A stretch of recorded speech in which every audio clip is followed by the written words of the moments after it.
¿Qué tal, estimados amigos y amigas? ¿Cómo andamos?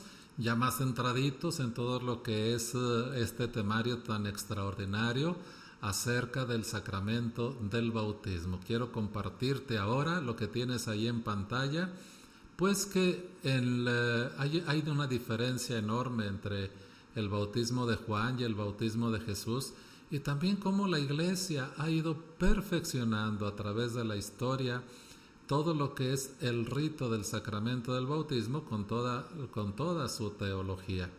¿Qué quiero compartirte? Como lo vemos ahí en pantalla, si me ayudas, tenemos el bautismo de Juan.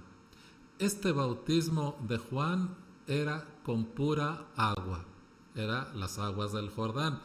Se le formaban todos los judíos que querían ser bautizados por Juan, se le formaban en el río y él los sumergía en el río para bautizarlos. Acuérdate, bautizar significa sumergir en el agua.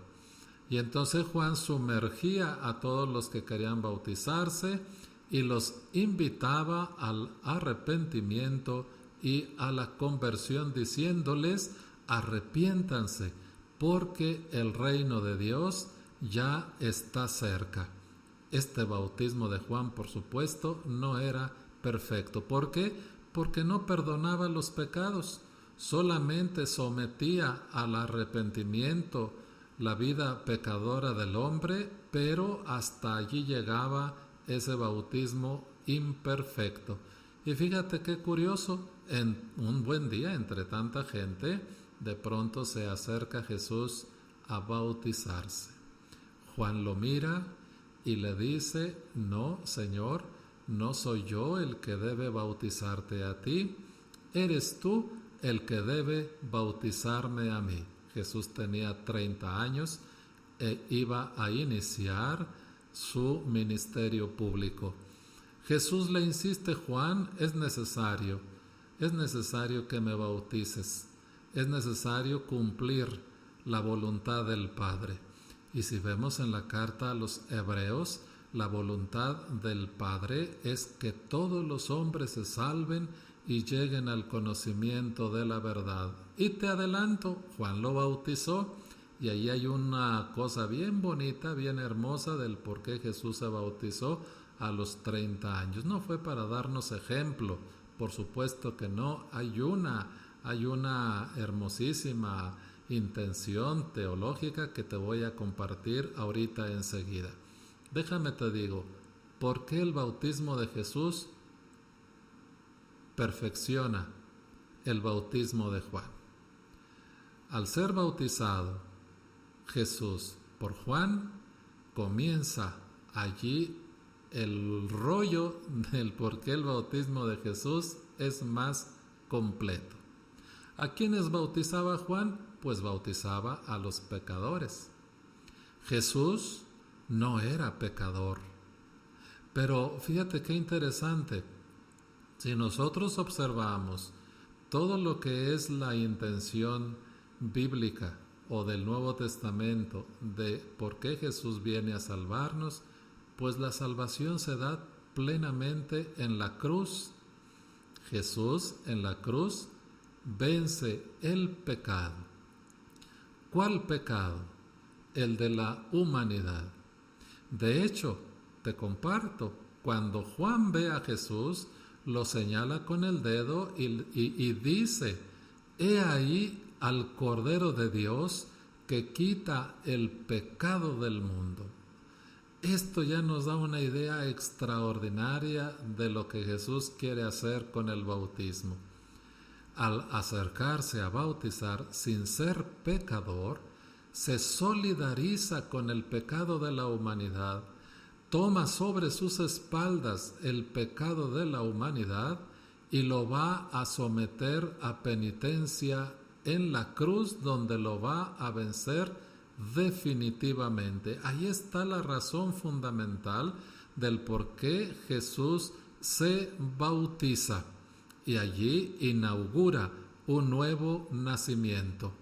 Allí es donde se nace del agua y del Espíritu. Hubo un personaje que se llamaba Nicodemo Y Jesús le dice a Nicodemo cuando lo ve, es necesario que nazcas de lo alto. Nicodemo le dice, Señor, pues para poder volver a nacer es importante, necesario que regrese al seno de mis padres. Y Jesús le dice, no, hay que nacer de lo alto, hay que nacer en espíritu y en verdad. ¿A qué se estaba refiriendo? A ese nuevo y definitivo nacimiento que es el bautismo. ¿Cómo completa Jesús la salvación del hombre? Pues en su Pascua, dándole al hombre una nueva humanidad, con su resurrección. Después de 3 días en el sepulcro, Jesús se levanta victorioso y le da al hombre una nueva humanidad. Bautizar en el nombre de Jesús, de la vida trinitaria, es darle al hombre el nuevo nacimiento, el nacimiento de una nueva humanidad. Fíjate qué cosa tan extraordinaria. El bautismo de Jesús supera y perfecciona por mucho el bautismo de Juan Bautista. De allí en adelante, fíjate, cuando el Espíritu Santo desciende sobre la iglesia en Pentecostés y que se dispersan los discípulos a anunciar el reino de Dios, pues muchos lo que hacen es queremos bautizarnos. Los apóstoles, de hecho, invitan a la gente a la conversión mediante el bautismo. La gente al oírlos les decía, ¿y qué tengo que hacer, hermanos? Y el apóstol le dice, arrepiéntete, conviértete y bautízate. Porque el bautismo es lo que les va a dar esa vida nueva. Va a haber una conversión de vida, va a haber un cambio de vida. Por eso el bautismo tiene que hacer pensar mucho a sus papás y a sus padrinos de ese niño o niña, de qué tan convertidos están. Que si son ladrones dejen de robar, que si son mentirosos dejen de mentir, que si son esposos infieles que le ponen el cuerno a su esposa o al revés, dejen de hacerlo, que si son borrachitos, que si son teporochitos o drogadictos, dejen de hacerlo. ¿En función a qué? A una nueva vida que pueden recibir o que recibieron en su bautismo y que ahora lo van a compartir con sus niños.